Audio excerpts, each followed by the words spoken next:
Presiden Republik Indonesia Joko Widodo untuk meresmikan Pasar Rakyat Pariaman besok tanggal 30 Maret tahun 2021 akan menjadi sejarah bagi Kota Pariaman.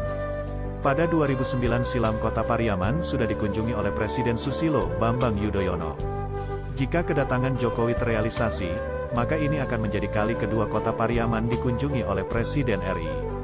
Kota Pariaman sebelumnya sudah pernah didatangi oleh Presiden RI ke-6 Bapak Susilo Bambang Yudhoyono, SBY, pada tahun 2009 lalu saat bencana gempa bumi yang meluluhlantakan seluruh wilayah di Provinsi Sumatera Barat, ujar PJ Sekda Pariaman, Ahmad Zakri, beberapa waktu yang lalu.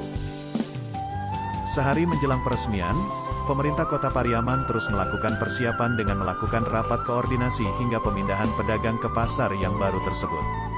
Kita sudah selesai melakukan rapat koordinasi bersama protokoler Provinsi Sumbar untuk memastikan kesiapan kita dalam agenda peresmian Pasar Rakyat Pariaman pada H4 beberapa hari yang lalu, ujarnya.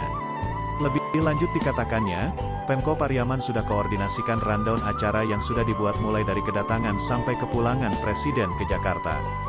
Kita sudah siapkan skenarionya versi kita nanti baru kita sampaikan ke tim protokolnya Presiden, jelasnya. Kemudian, untuk pemindahan pedagang ke pasar bangunan baru sudah mulai dilakukan beberapa hari yang lalu. Kemarin Minggu masih terlihat personil gabungan masih bekerja merobohkan beberapa bangunan pasar penampungan di areal parkir Lapangan Merdeka. Juga di depan Pasar Pariaman Jalan Sultan Syahril masih tampak banyak sisa-sisa sampah yang masih dibersihkan dan diangkut dengan satu unit eskavator. Sementara itu di dalam Pasar Rakyat Pariaman tampak kesibukan yang luar biasa dari para pedagang yang sedang berkemas membuka dan menyusun barang dagangannya. Beberapa toko dan kios sudah buka dan melakukan transaksi jual beli tapi sebagian besar toko dan kios masih tutup.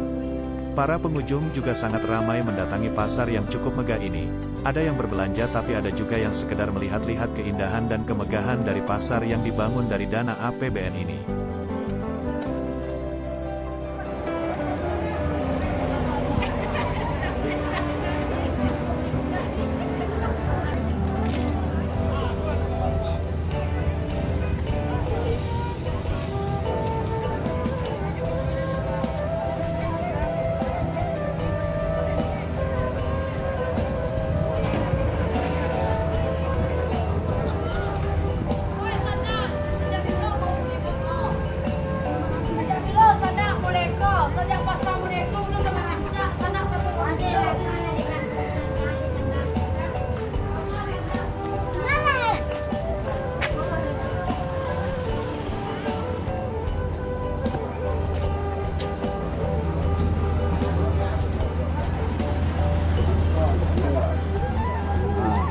Betul ya.